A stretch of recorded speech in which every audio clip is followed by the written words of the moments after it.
Plantry is my quirky expression of love for food.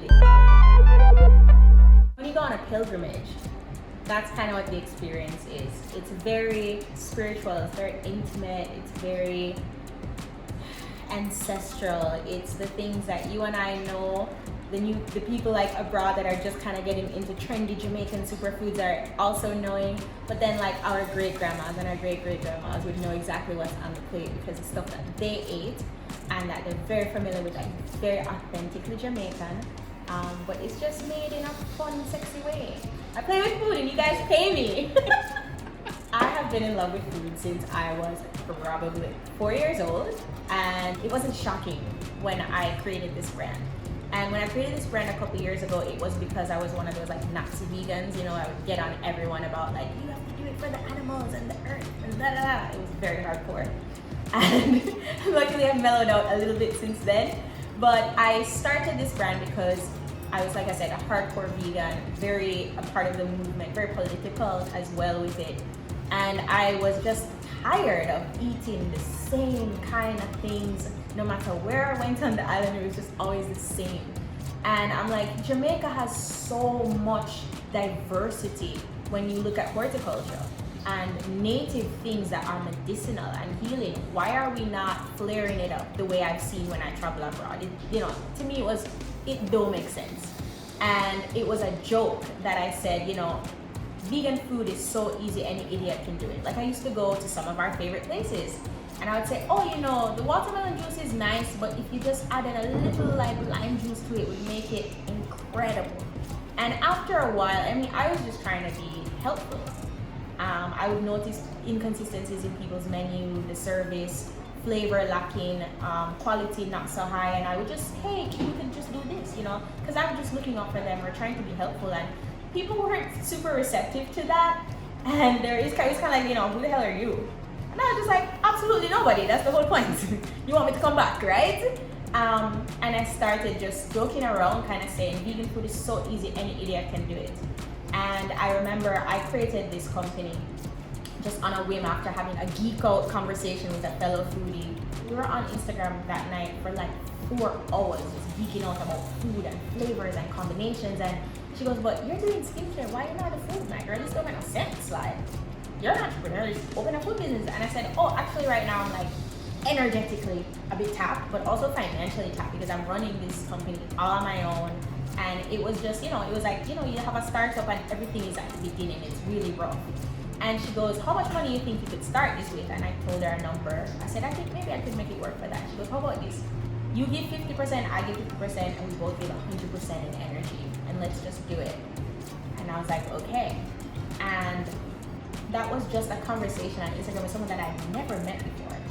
And the following week, we were at Kingston Night Market, and we sold out. I think we went there, if I'm not mistaken, with 48 boxes. They were like these dessert boxes where we featured like mono desserts. We would just go and we would assemble these boxes that featured 1 or 2 ingredients but had like 5 different end products in the box.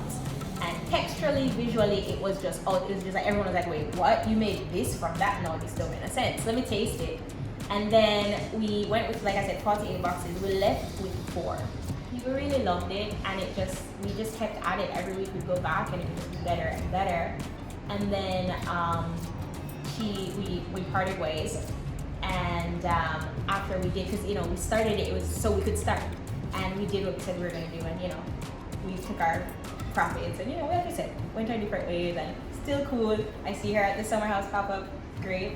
But yeah, we went our separate ways, and after that it just became, but Danielle, you really love food, like screw geeking out on the desserts, geek out on everything else. Like the possibilities are endless. And so I started, after with the desserts, I did like milks, plant milks, and then I started doing like really niche desserts.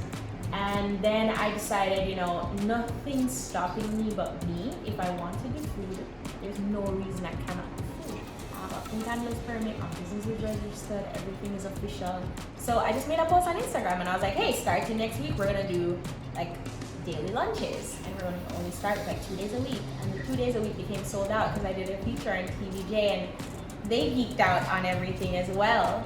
And it just kept growing and growing. People just started to trust me because the food was speaking for itself, and then just how they felt. It was completely redirecting the conversation they were having about food with themselves and with others. And it was empowering them and making them feel just really good about themselves. And that's kind of what it's always been about. We just really want to pivot the whole process on food, because it doesn't have to be boring, it doesn't have to be bland, and it doesn't have to be the same thing all the time. The menus here change with the season. You might come and today you get a meatball in a dish, and you come next week and it's a burger patty, and some of it is familiar because the base is always the same, right? It's the things that you and I know we eat every day. I love peas, red peas. Everybody knows red peas because we love rice and peas. Everybody loves bulgur, and some people don't, but that's actually something that I use quite regularly, and it's one of the reasons why some of the food is like so nutrient dense and so flavorful. It's just new ways to do things. What year is it that you started the Plantry? Officially started in 2019, but I have been throwing down in the kitchen my entire life. I have always wanted to have a coffee shop with like cafe culture where people come and they have a nice coffee and they sit and they share space with others, and if there's some good food they can geek out and enjoy it, and this was that opportunity to create that space, and so that's what's happening now. So that is the inception of the Plantry at Jack's Hall. So yeah, that's the inception of Plantry at Jack's Hall. It's a very intentional space. A lot of love has gone into it, a lot of time and energy has gone into it, and there's some parts of this space that is not just a coffee shop, it's more the culture that Plantry is trying to create of collaboration, community, and just long-term sustainability, especially for artisans. I think I mentioned earlier that every dead space in the cafe is meant to showcase the work of an artisan that does or produces like functional art. So those things each have a story. You come in for a coffee, you stay for a conversation kind of vibe. We started off talking about food, and you love food. I love food. Back in Kingston, you are famous for a very specific burger. Yes! Tell me about that.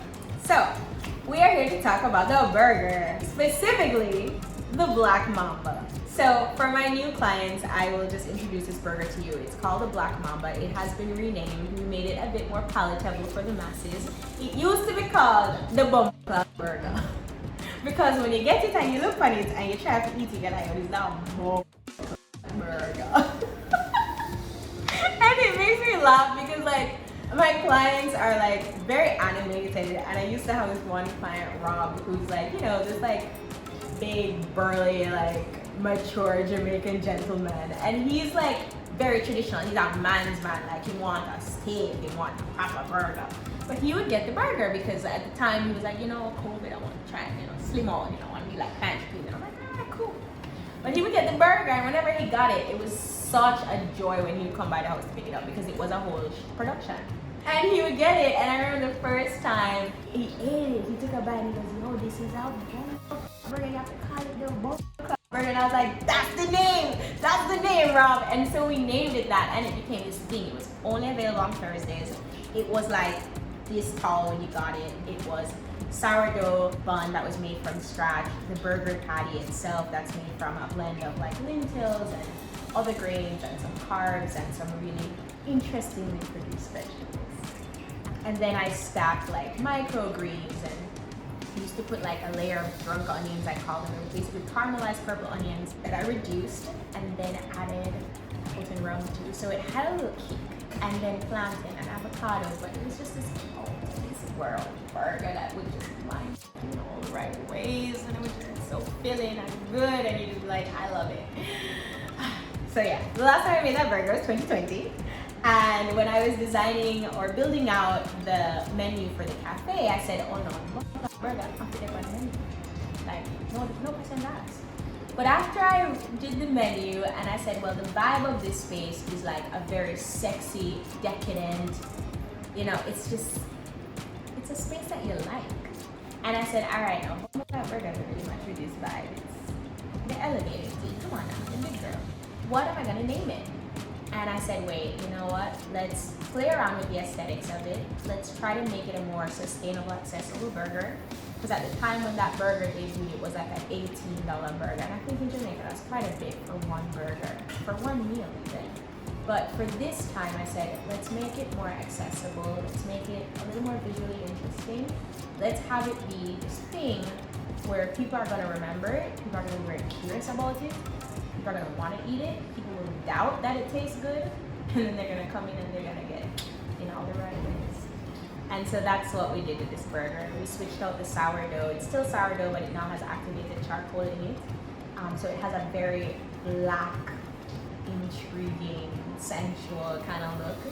And it's the same burger patty that everyone has known for the past couple of years. And just some fresh veggies and a wicked sauce. I mean, it is a simple burger, but it is dynamic. The Black Mamba, that's the new thing. And I love it if everyone just comes and tries it. I'm officially open Sumfest weekend, so feel free to drop by whether you're heading there or heading from there.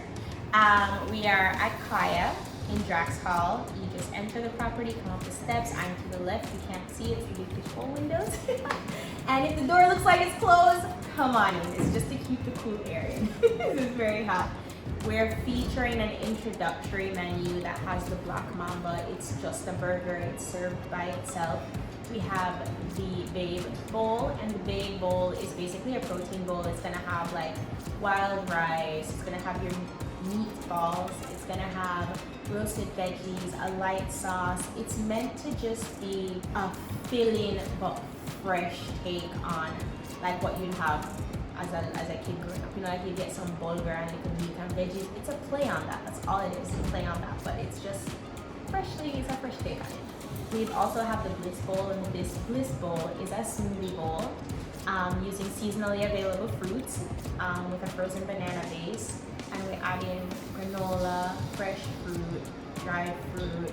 You can add nut butters in it if you'd like to pump it up a little from the protein side. And it's just meant to be a light take to the day bowl.